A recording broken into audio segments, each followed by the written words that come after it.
everybody? Mom Vernon Kid here, coming to you again. How's everybody doing out here? The Honorable Warrior is back again. How's everybody? Hope everybody had everybody's well on their end. As always, want to give a shout out to Chloe from FatStakeofComics, my friend Mark and Chloe. She wasn't feeling too well, and I hope she's getting better. Because last vid I saw, she had a really strep throat, and I was hoping she's doing well. Anyway, like that. But Chloe, you're watching. Hope you're doing well. Just keep smiling, girl. And make Mark happy. But basically, guys, you're here for the review as always. As you know, you probably didn't see a haul preview of what I picked up. I apologize for that, guys. You know, I got really swamped when I got my books, and then I was really exhausted, and I just passed out and went to sleep. And I was gonna do it later on, but I was like, what the hell? I'm already reading them, so there was no haul this week. So I apologize. But to me, this was a fairly decent week. There were some books I was waiting for. It finally came out, and I'm gonna show you some of them now. Still, once again, there's only one DC book in here, and it's nothing from Villains Month. Once again, like I said, there will be a Villains special with the Villains Month books that I wanted to read. Did get to read Uncanny X-Men, the chapter 4, I believe, of Battle of the Atom. I read it in store. Like I said, I don't read Uncanny X-Men, excuse me. I just can't tolerate Boccio's artwork too much. Can't. But I did read it. It was really good. It was surprising. That ending was very surprising to me, especially. But especially what a certain character did. But yeah, it was pretty decent as well. It's really good. Battle of Atoms is rolling along very smoothly, in my opinion. But let's get to the book, shall we? So, got a few independent, one DC, and we're going to end it in Marvel. So let's kick it off with Aspen Comics. All new executive assistant Iris. I always wanted to get into the executive assistant series that Aspen has, but I'm way behind. I'm too far behind, so I couldn't really catch up. So this was kind of a good jumping on point for me. Brian Buccello does the writing here, and the artwork is done by Pasquillo Quablano. I'm probably butchering that name, sorry. This is a five-part miniseries, and I love this cover. That's Iris on the cover. She's an assassin, actually, and pretty much it's pretty much about who's gonna get. It's a race between Iris and another assassin of who's gonna become the executive assistant to this employee of theirs. And that's the main gist of it so far. But a lot of things go haywire, and there's a bitter kind of rivalry between Iris and the other assassin that's going up for the job. And you could see that Iris is more the calm, cool-headed assassin who can get the job done. But the other, her name is Snapdragon, who kind of a little bit more headstrong. She does what she needs to do. She's willing to kill witnesses, and Iris, like, the girl, don't kill her.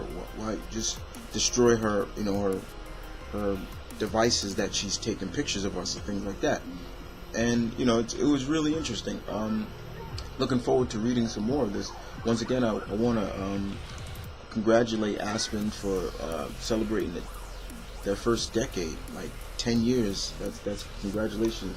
There was only one other series that I was reading from Aspen, and it was Legend of Shadow League. Shadow Clan, Legend of the Shadow Clan, a family kind of ninja. So it was really good though. I really enjoyed that. Can't wait to the next part to that.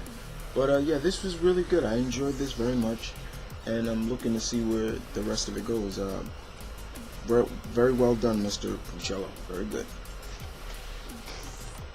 Alright, move on to Dynamite and the Shadow Annual of 2013. Andy Parks writes this, and Bequez Evely is the artist. This was good. This was really good, guys. You know how I feel about the Shadow. The Shadow is in Sin City. He's not in New York. He's in Vegas. Him and Margot Lane take a trip out to Las Vegas to deal with some things. They even give the year. This is 1947.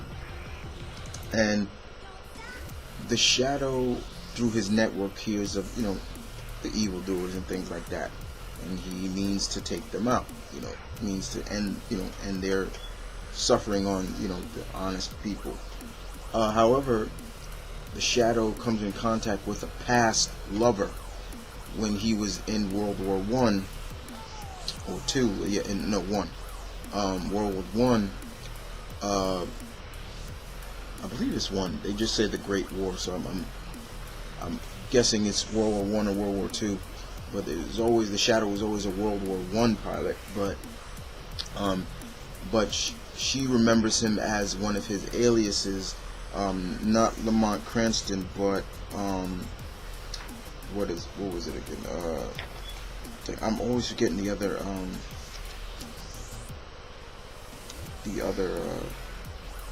his other name. Oh God, what is his name?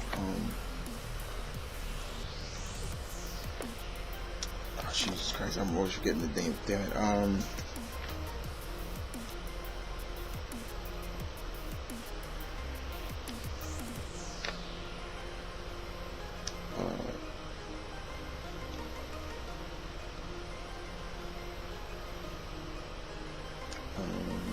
Oh God, what was his name? Kent. Here we go. Kent Aller. That's the other name, and it is World War I. It was 1918. And she is like an assassin that kills people, but she hasn't aged a bit. Wow. And she knows the Shadow is him because she recognizes his eyes, and as soon as she sees him, she's just like, oh my God, it's you. You aged a bit, but your eyes, I can tell. And kind of, Shadow comes to a crossroads of, does he, you know, how does he stop something from his past? But in a sense, he's like more like, Kent Alder was my past. I'm reborn now. And we go into detail of how this old lover of his is still so young and beautiful and things like that, and it's really good. But a really good tale of just confronting one's past, especially with the Shadow. The action is really not a lot of action, but when it's needed, it's needed. It's more built on dialogue, and that was really good. And we also get a good dialogue between Margot Lane and you know, Lamont Cranston, aka the Shadow, basically telling him, you know, about talking about the woman and things like that. And she did kill herself. I'll spoil that for you. But she's like saying, you know, that may happen to me. You know, and is it right for me to still be with you and things like that? And it was really good. But I really enjoyed this annual. Very good. The Shadow continues to very much be a favorite of mine. Dynamite just continues to deliver very much. So we'll move on to IDW. Teenage Mutant Ninja Turtles new animated adventures. This is issue number 3, and it's written by Scott Tipton and David Tipton, and the artwork is done by Dario Rizzullo.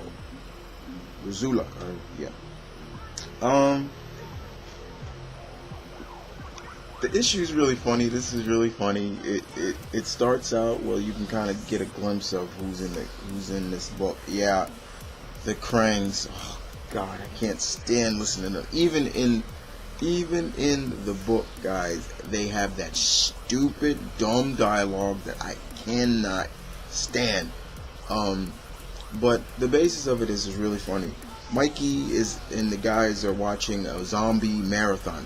Morally, it's Mikey. And they're like, Mikey, you know how you get if you get a little paranoid after watching a lot of zombie movies and you can't go to sleep. Sure enough, that happens. So he goes out and skateboards around the city and things, and then he sees what he believes are zombies, and in a sense he's not entirely incorrect on that. He goes back, tells his brothers, they don't believe him. Master Splinter says, you should believe your little brother, things like that. And we find out that the Krangs are in this, and they're controlling individuals who have a habit of sleepwalking. So they're not, and it kind of gets a little bit in there. But once again, let me show you their stupid dialogue, which just pisses me off. The Krangs are using a scientist by the name of Katie Sloan to build their machines and everything. But here we go. Let me just show you some of their dumb dialogue, which I can't stand. Alright, the humans that are in state known as unconsciousness are very affected at bringing the Krang, which with the equipment desired what the Krang need. Indeed, Krang. Soon the planet which is known as Earth, which will as known as the planet which will be ruled by that clan. I'm like, oh my God, would you shut up? I had to skip through or read quickly through the Krang's dialogue because it was so bad. I just can't stand their dialogue.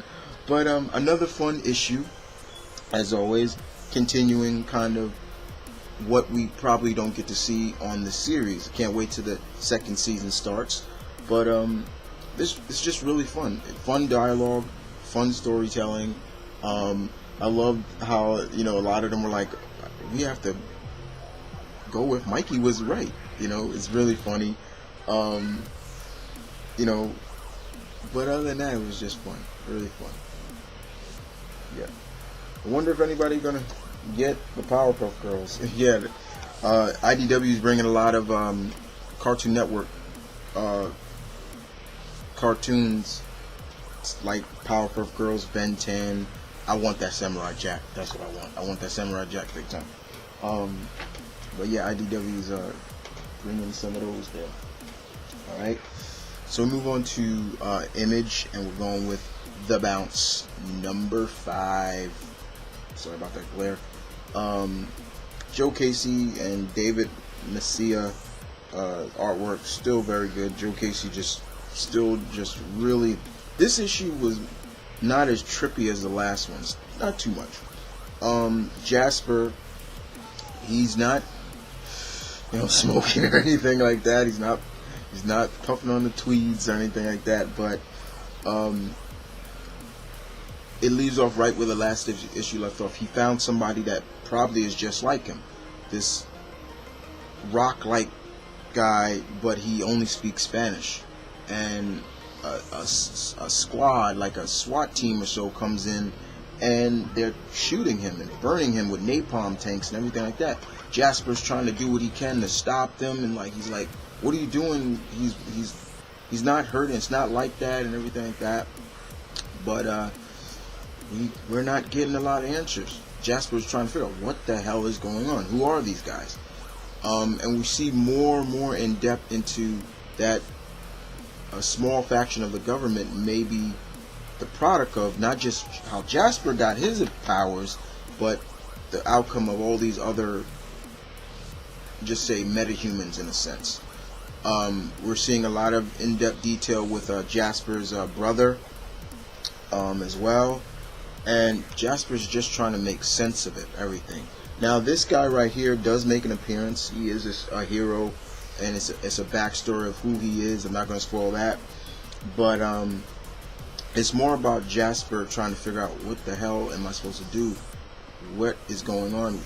Also, going retrospect, going back to a couple issues before about that world that he entered, and he's going back to that psychic woman, the psychic that he was with, and that's where, ladies and gentlemen, it gets a little bit graphic. I'm talking sexually explicitly graphic. I'm talking boobies, I'm talking this and that, and it's like, okay, it was almost like reading the comic book Sex that Joe Casey writes as well.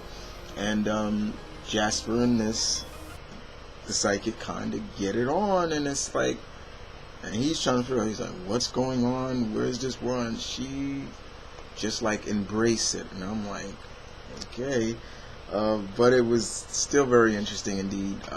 The Bounce number 5, just one trippy series that I'm enjoying.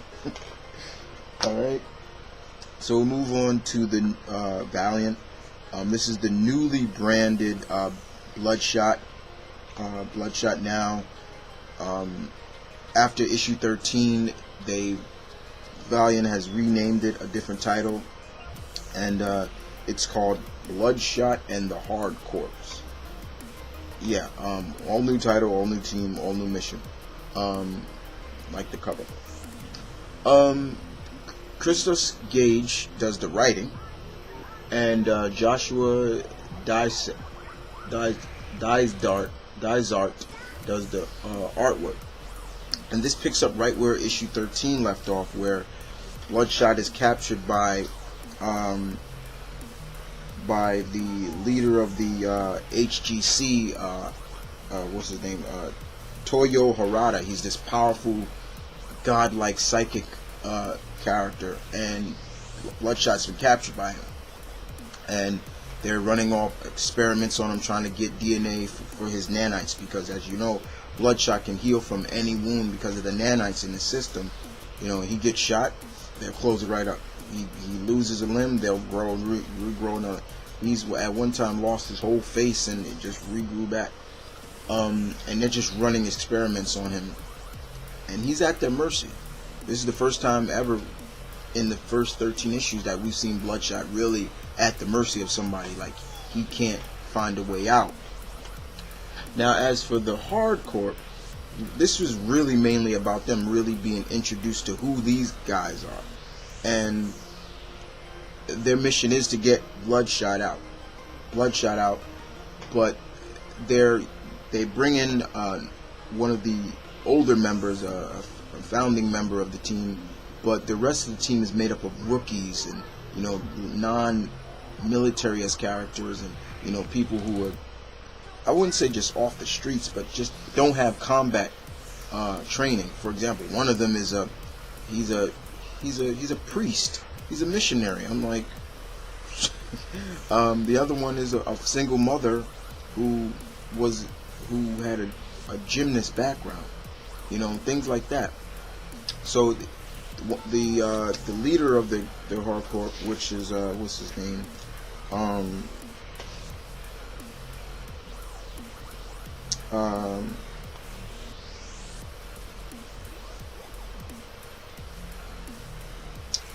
was his name?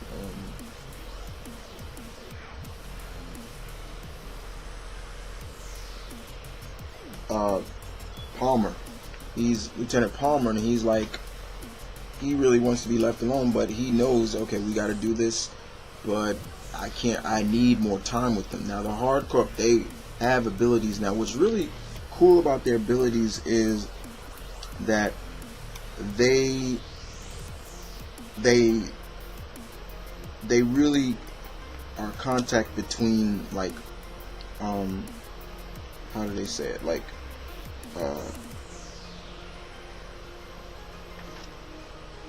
dang, what did they, how they say it again? They pretty much, but when they're using their abilities, kind of, they call out a lifeline. They say, lifeline, give me a shield, and a shield will come up. It's almost like they're telepathically linked into something, and Palmer is teaching them like to don't always rely on the powers and things like that. So it's more really about the H.A.R.D.Corps, showing them who they are. But it was really good. Enjoyed it very much. Do they succeed in their mission? I'm not going to spoil that. But yeah, good stuff. Exo Man, Manowar number 17. This is Robert Venditti still does the writing, excellent writing, and Lee Garbett does the artwork. So now that Elric is back on Earth, taking all the slaves that the Vine aliens, was enslaving, he nearly conquered their home world, and now he's back on Earth. But he realized that the Visigoth, what he is, have long been dead for centuries, and there's really no remembrance of them in modern day Romania. So he decides to basically reproduce his old country and everything like that, but inside Romania, which is weird. We're also getting to see, the government's like, he can't do this, somebody got to go talk to him and tell him that, and more importantly, a lot of his people, they feel that they are still kind of slaves to his rule, because like some of them are saying like, okay, what were we doing when the Vine had us prisoner? Gardening, planting seeds and things like that. Sorry about that. My phone. Yeah, and it kind of bothers them. So a lot of them go into town to see like the wonders of the world, and they're introduced to supermarkets where you can just get vegetables and fruits and everything like that. And they actually rob the place because they don't know that you got to pay for it and things like that. But it's more about, like I said, Elric really kind of coming to grips of who he is in a sense, and there's consequences to trying to reclaim something that's not yours. It's different now, but he doesn't know that. Remember, he's from way back. He's from 402 AD. So he's really a man out of time, seriously. But we do get a little bit more glimpse of his father when he was a kid and his mother and things like that. But it was really good storytelling. Excellent writing by Mr. Robert Venditti. Good stuff. Number 17, Exo Man of War. Alright, so we'll move on to the only DC comic that I got. Batman Beyond Universe number 2. We have a couple of writers in here. We got Kyle Higgins, and if I'm not mistaken, I think that's Gage again, Christos Gage. Okay, first of all, that never happens. Superman, this does not happen to Superman in the Justice League of Beyond. No, that does not happen. But what does happen is, as you all know, in the Beyond universe, Superman, Clark Kent, well, he doesn't go by the name Clark Kent anymore. He goes by the name of Cal Kent. Because he's like kind of, after Lois died, Clark kind of died with him in a sense, in the last issue we saw that they kind of shut the Justice League of Beyond, helped him shut off his powers anymore. He's powerless now. Superman is mortal in a sense. He's mortal. He doesn't have his powers anymore because his powers got supercharged by an object that really supercharged the sun. But anyway, as now he's not a reporter anymore. What he is he's a firefighter. He's a firefighter, and there's a fellow firewoman that works with him that kind of has an attraction to him in a sense. And Clark, I'll still call him Clark, said they go out on a date. The difference is, then this is where the funniest parts come from, because it just makes you seem, it's so funny because the way they wrote it is like Superman is so way out of times. He doesn't know how people date now in the beyond future, in the future now.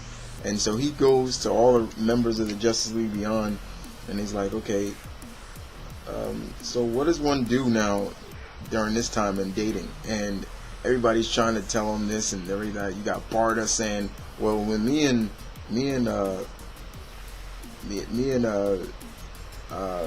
my husband, you know, me and Miracle, we did a lot of courting and things like that, and it was just really funny. You got him talking to Cairo, the Green Lantern now, you know, and he's like, "Cairo, I need your help. You know, how's meditation going to help with trying to figure out?" He's got Terry and Micron and the Flash of the future, basically taking him to a nightclub and, you know, a club more for kids, and she's trying to teach him to dance. He's like, I can't dance like this. This was just so funny. That story is just so funny. He even goes to the wizard Shazam, and he's like, and Shazam's like dating. You know, that was an old barbaric custom in my time. And he's like, no offense, Shazam, but I need to talk to Captain Marvel. So can you bring him out? So Shazam says, Shazam, Captain Marvel comes out. And he's like, oh, okay. And it's really funny. And it ends pretty much Clark just taking her to a old-fashioned county fair, and she loves it. Until we get into more gist of what's going on. The carnival is attacked. Some certain things I don't want to spoil too much. But the Justice League comes in and intervenes, helps out, but also it kind of leaves open, okay, who sent this? So they investigate who sent it. And the ending of the book was actually really cool because Clark goes into the Phantom Zone, and we are reintroduced to a character from the Superman the animated series that was kind of, I'm gonna spoil this, was kind of the Zod of that series, Jaxor, which was really cool. I enjoyed that. And then of course with the Batman story, Terry is still trying to do his thing. You know, a couple of people escaped from Arkham. He's seriously trying to balance college life, his Batman life, family in a sense. You know, he hasn't spoken to his little brother in some time. You know, his brother has a, you know, birthday coming up. His mom calls him, is like, you know, are you going to be able to make, you know, his birthday, things like that. And all of a sudden then, there's a hostage situation. Basically, an individual, mysterious individual, saying, "I want Batman to give himself up, or we're going to destroy Gotham." And of course, Terry's not going to let that happen. But now that he talks, he's more with Dick. He's not talking to Bruce anymore. They had a big falling out, and you know, Dick is telling him, you know, this is a trap, Terry. You know that. And he's like, yeah, I know. And the ending is really interesting because it's there that we kind of see, oh, okay, where's this leading? But other than that, it was really fun, indeed. I love the Justice League Beyond story. That was just so funny. Just seeing Superman like really feel like the old fogey, the old dog out of, you know, the old lion out of the pride. It was just so funny. Just seeing him like, so what do I do for this? And you know, he's talking Aqua Girl. He even called Bruce. He even called old Bruce, and he's like, "You called me for dating advice?" I was like, that was hilarious. That was so funny. It was funny. But let's move on to Marvel and Captain Marvel. Actually, issue number 16. Kelly Sue DeConnick does the writing as always, and we have Kelly Sue DeConnick and Jen Van Meter. They co-write this together, and Patrick Olaf does the artwork. So far, the artwork in here was really good. The artwork in here was very good. I enjoyed it very much. Far better than a lot of the issues, past issues. Finally, we got a decent artist on here, to compensate with the good writing. Now, this is an Infinity tie-in, and Carol and the other Avengers that were with her when their ship exploded are captured by the Builders. Her, Hawkeye, Cannonball, Sunspot, people like that. And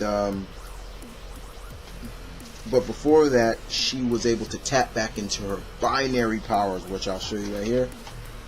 You know, as you all know, when Carol's in her binary, she's incredibly strong.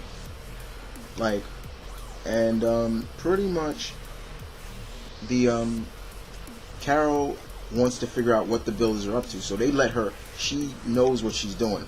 She knows what she's doing, but she's got to play the Builders like that. Like, okay, well, okay, I'm at your mercy. So when she gets the information, they start coming up with an idea to escape, which is pretty much interesting. Which then, you know, how they escape, I'm not going to spoil. They do get a little bit of help from the other fellow Avengers, and that was pretty much it. You know, it's just trying to figure out what the Builders want and what they're after, and it's to be continued into Infinity number 4. But like I said, the artwork in this was really good, and this is 16. One more issue to go before this series gets canceled. Damn it. Carol didn't even make it at issue 20. God damn it. Come on, Marvel. What's up with that? Alright. Let's move on to Magic Wade's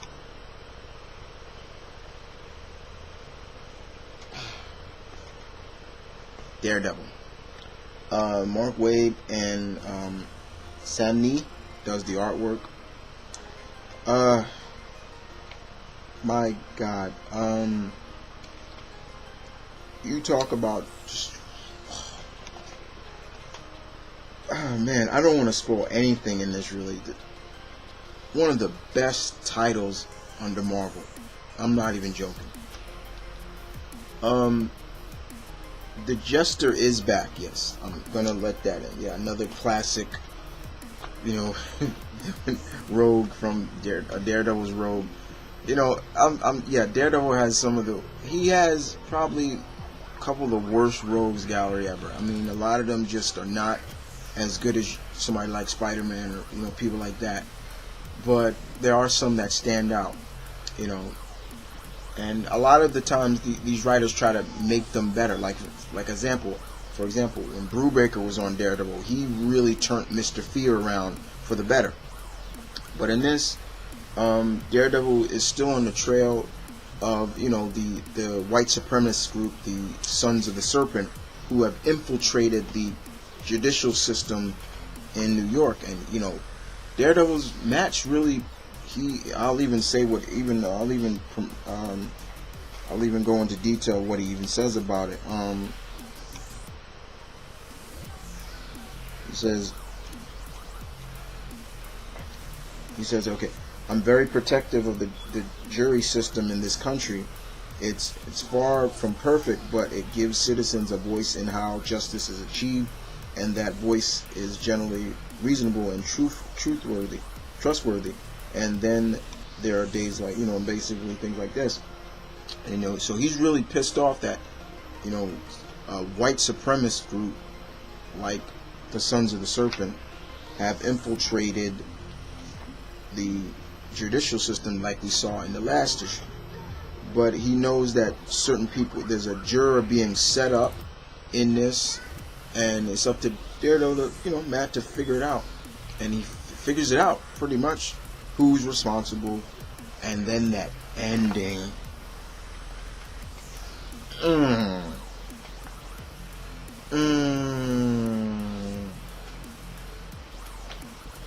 The ending, ladies and gentlemen.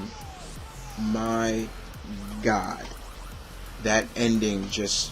I dropped the book out of fear because I was like, oh no. I just went, oh no. Like, I just dropped it because I could not believe what I saw at the end of that book. Say The Jester did not do that. Marvel, please. Mr. Wade, I trust you.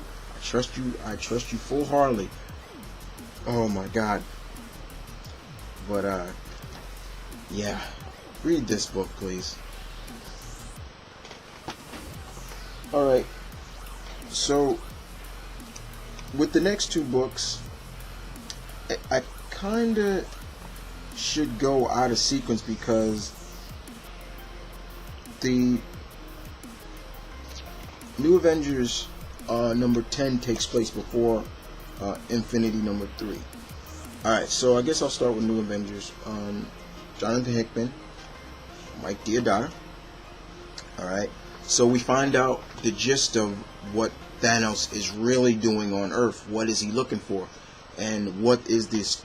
The tribute that he wanted Black Bolt to do was a farce, because we find out what he's really after. As we all know, I guess it's time to spoil. I didn't want to spoil, but Thanos has a son on Earth. And it's not just a son on Earth, it's actually Thanos had, encounters with the Inhumans before. You gotta remember, the Inhumans, they've been around for years, centuries, and they just don't occupy Earth. They're migrants. They travel all around. And somewhere down the line, Black Bolt is telling them that, Thanos came into contact with and mated, and this kind of also plays up into, the Thanos Rising, the prequel of showing that he had many children. So that kind of explains a little bit more. And Black Bolt kind of tells the rest of the Illuminati, that they have to go find this boy before he's killed, and things like that. Black Bolt gives him, the Illuminati, like a flash drive of all the secrets of the Inhumans. Does he really give it to him? Not going to spoil that. But it was really intriguing, as well as for the rest of the gang, the group here, coming to a moral, like their morale is down in a sense. Like, should we really be doing this and everything like that?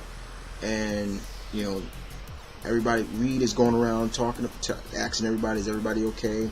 He feels kind of bad, the fact that he's lying to the rest of the Fantastic Four. They're off-world, and he's lying that, to them and things like that. And, it's really interesting. Beast had a really good dialogue in here as well. And something kind of happens to Doctor Strange as well in this. But we do find, they find the child? Yes. Where? I'm not going to spoil where that is.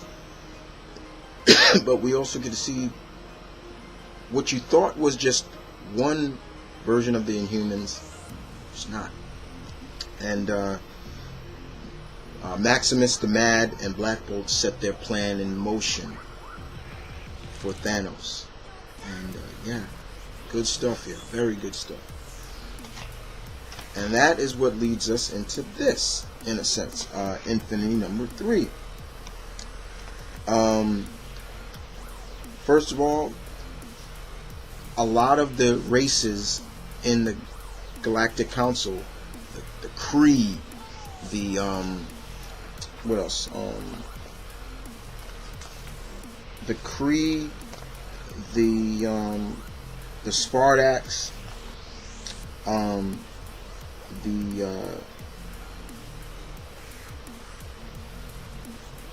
the Centurions, all these different races, they surrender to the builders and everything like that. But Ronan the Accuser doesn't want it, but his duty to the Kree Empire comes first, and he knows that. But Cap has a plan. Cap, good strategist, he has a plan. And they're able to hurt the builders in a sense in this issue. Really good. Very much. As for, and we also get to pick up to, once again, like I see what happens between Carol and the rest of the captured Avengers, who saves them, things like that as well. And the power of Starban and people like that. And yeah, this And then, of course, the big shocker. This cover is not false advertising, ladies and gentlemen. Not false advertising at all. Thanos comes down to Black Bolt, to Attilan, and basically tells him, okay, where's my tribute, little Black King? And I love the line, basically, Thanos is like, we're supposed to pay. You're supposed to pay my tribute in blood. I don't see anything. So what now, little Black King? What say you? Are you going to do it or not? And there was, once again, like I said, Black Bolt and his brother Maximus put their plan into motion. Oh my God, Black Bolt. You know what? I gotta say this right here. Hickman and Weaver and Opine, who did the artwork, great artwork as well. But Infinite has been making Black Bolt look like how I always envisioned Black Bolt to be, that the king of the Inhumans, badass that he is, and he just showcases why you don't fuck with this guy. And that ending just summed it right up. I'm not even going to spoil that ending. It was just like, I had my jaw just dropped. Just really good stuff. 3 more issues to go for this series, and once again, like I said, it's moving along very fastly, very quickly. I have to admit, this is how you write an event. His writing and how he blueprints, what he's going to do is just really good. I enjoy it so much. Alright. Savage Wolverine, number 8. Yeah. Yeah. It's been a long time since we've seen Savage Wolverine. Basically, guys,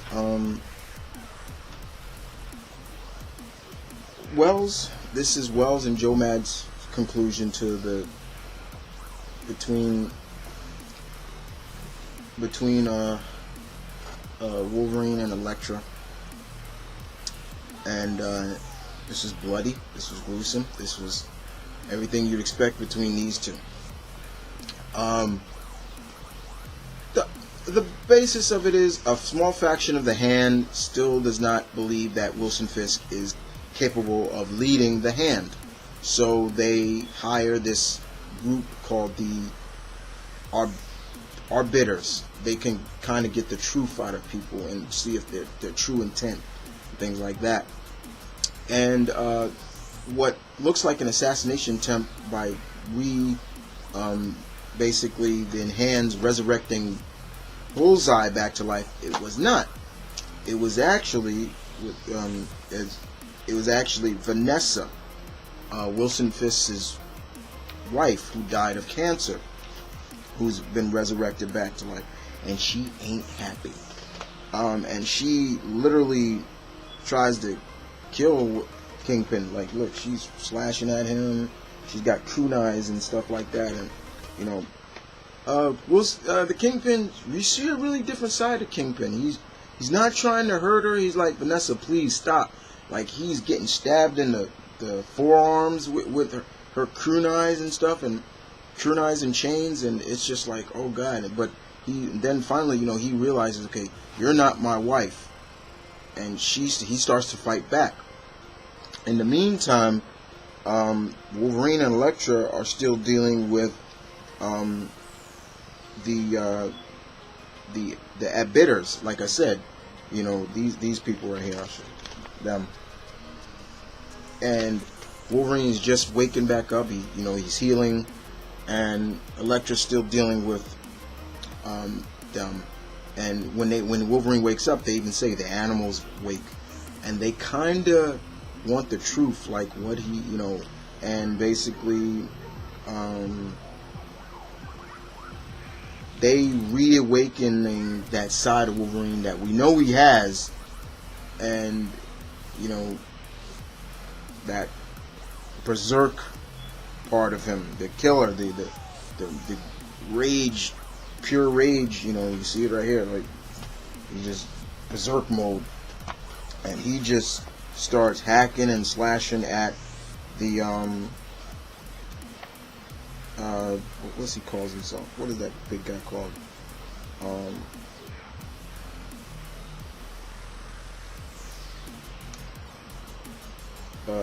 Damn it, what is his name?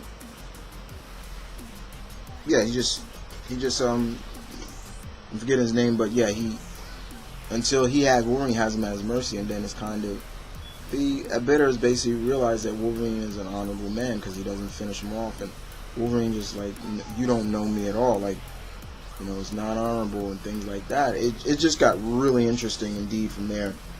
But between the Kingpin and Vanessa, it ends kind of badly, and it's kind of sad. You're like, aw, but it was good, and the ending's really funny because when Wolverine and Elektra finished what they did, Wolverine comes back to the Avengers Tower and he's tired. He really doesn't want to be alone, but who's there? Spidey, and he's like, hey Wolverine, I was sewing up your comforters and everything like that, and he's like, look, you could stay, but just don't talk, please. And he was like, so how didn't I say be quiet? And it's really funny. So that pretty much it ends. Wells and Mad's run was pretty good. It just took a long time for this to come out, but yeah, like I said, very brutal, very bloody, what you expect from these two.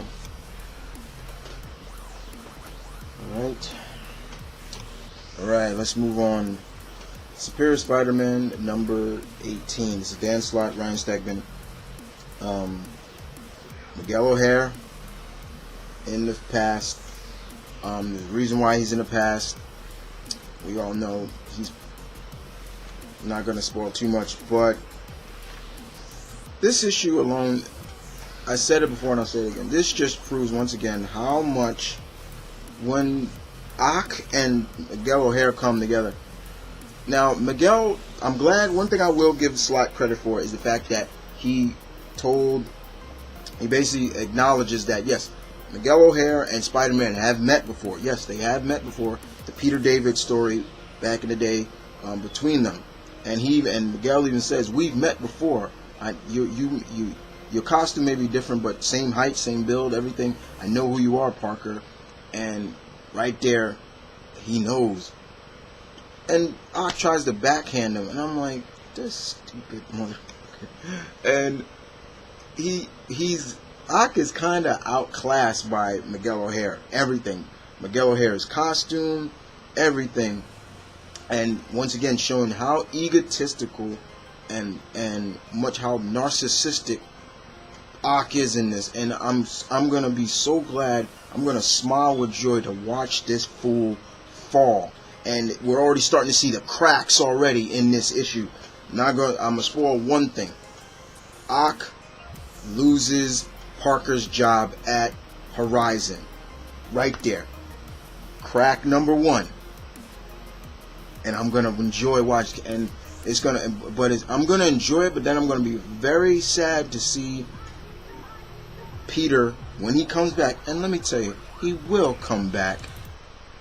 Have to rebuild his life now after what Ock does to it. And it gets really in depth here. I'm not gonna spoil too much, but that was mainly one of the cracks I wanted to put out there. Yeah, the cracks are coming, and they're going to get bigger and bigger and bigger until we see this fool's downfall. I guarantee you, because he's just clearly outclassed by Miguel in this. But without spoiling too much, but I didn't want to spoil too much, guys. Still very enjoyable. I'm still on board. I'm riding this through. But yes, I'm keeping it real, guys. The cracks are gonna get bigger, and I'm gonna enjoy every moment of it, watching this fool fall and stop tarnishing the legacy that is a Spider-Man. Alright? And another book I was waiting for, I finally got it, and it came out. Thor God of Thunder. Jason Aaron's just continues to just do excellent work on it. First, that cover is badass. Yes, Malakesh the Accuser is back. So we have Aaron doing the writing, and we have Ron Garney as the artist. I like Ron Garney's artwork. It's cool, and it works well here for Thor. So we open with some dark elves going into, where are they going into? Niflheim, I believe, or where they? Yeah, Niflheim. Yeah, the frozen lands of hell, and they're trying to go free somebody, and we find out who. They free Malakesh, who's been imprisoned by Odin for eternity in this godforsaken place. And Malakesh is back. Meanwhile, in Asgardia, Thor and all the rest of the Asgardians, the Warriors 3 and Lady Sif, they're celebrating a promotion in a sense for Volstagg. He's become senator of Asgardia, which is kind of interesting. But it was just really good to see all of them back together. Fandal, Hogun, Lady Sif, everybody like that, and they're just, let's have some more mead. Bring us in till finally a dark elf in the bar that they're in the tavern that they're in Asgardia screams out in pain because he realizes what's going on, and that's when Thor and them spring into action. And it seems that Malakesh is nearly committing, I guess you say, genocide to his own people. He feels that the Dark Elves have become weak, so he's purging them in a sense because they're under, the Asgardia, the All-Mother rule, and he's killing off Dark Elves. Just guys, and he's on a hunt to find all the Dark Elves all over, Asgardia and the other realms, and he's gonna wipe them out. So it's up to Thor and the gang to stop him and imprison him again. But first of all, it's really good to see, Malakesh back. Now, will I say, okay, this is just more because of Thor's coming, Dark World? I can't say no and I can't say yes, because we all know Marvel, they like to promote their stuff. But if it's not, but I believe this was already scheduled in advance before, but I don't care. It's just really good to see Malakesh back. And if you're not familiar with the character, go back and read Walter Simonson's run, and you really get a more glimpse of who this guy really is and why he's so dangerous. Why he's dangerous. He's unlike any Thor villain you can think of. He is dangerous, and Thor realizes that, and Thor is very cautious about it. Good stuff. And last but not least, we have Venom number 41. I believe one more to go or two more to go. I'm not sure. Cullen Bunn, and we have, what's the artist name? Jordi Coelho. I hope I'm probably butchering the name. We find out that the mark that was once on Flash is gone. It's on Andy, the girl, Maniac Mania. She should have been went by Venom Girl or something like that, because even in this book they call her She Venom, which was really funny. Now, yeah, Crossbones is in this. I'm not gonna lie, Crossbones is in it. We find out that Damien Hellstrom, the son of Satan, has made copies of himself, like things like that, and that's who's been dying. And Venom is still talking to him in prison about that, and he's like, so you're not really the real, you may be a copy of Damien Hellstrom. And he's like, possibly, yeah. See, he doesn't even know. But yeah, they're getting back into the demon and hellfire stuff. I didn't really want to go there, but as for what's going on with Andy, Andy, I think I'm saying it right. She's still tracking down Lord Ogre. She comes in face to face with him, and Lord Ogre is calling. He went the cowardly act. He's got a bomb on his chest, and the yield is very powerful that it could take out half of Philadelphia. And so, in a sense, he wins. Mania kind of calls his bluff on that and is like, okay, you're bluffing. I take you out. Nothing's going to happen. But Flash comes back and he kind of, it's funny because he's lecturing her right in the middle of the fight. And he's like, I told you not to. What did you do? I told you. You know, and she's like, you're not my father. And, well, yeah, you're right. Ogre, you stay right there. Don't you move. And things like that. And it was really funny. But was Ogre not, was he lying? No, he wasn't lying. The bomb on his chest was real. And it gets really in depth in there, because then enters Crossbone and this sorcerer who can summon demons out of his chest and all kinds of stuff like that. And you're like, okay, so what does Flash do with the bomb? Not gonna spoil what it is, but it was really kind of ingenious. But it really gets in depth from there, and I'm not gonna spoil the rest of it, but and it's kind of like, may not end well. But I love the scene where Flash is talking to the symbiote, and how the symbiote is talking back to him, and I was just like, oh man. But it was really good. Really enjoyed it. Good stuff. Venom number 41. Okay, so there you go, guys. Those are all the books that I got for this week. I'll be back next week, God willing, as always. You never know what happens. But other than that, I just want to say thank you for everybody watching. Shout out to everybody. You know, I don't think I need to go through that again, as always. And got to get back to pushing my fan fiction site that I'm the head of now, and you know, getting new writers and board on everything on this fan fiction site. It's called the Marvel Universe 2K14. It's a fan fiction site where I write on, and other fellow writers are coming on, where the continuity is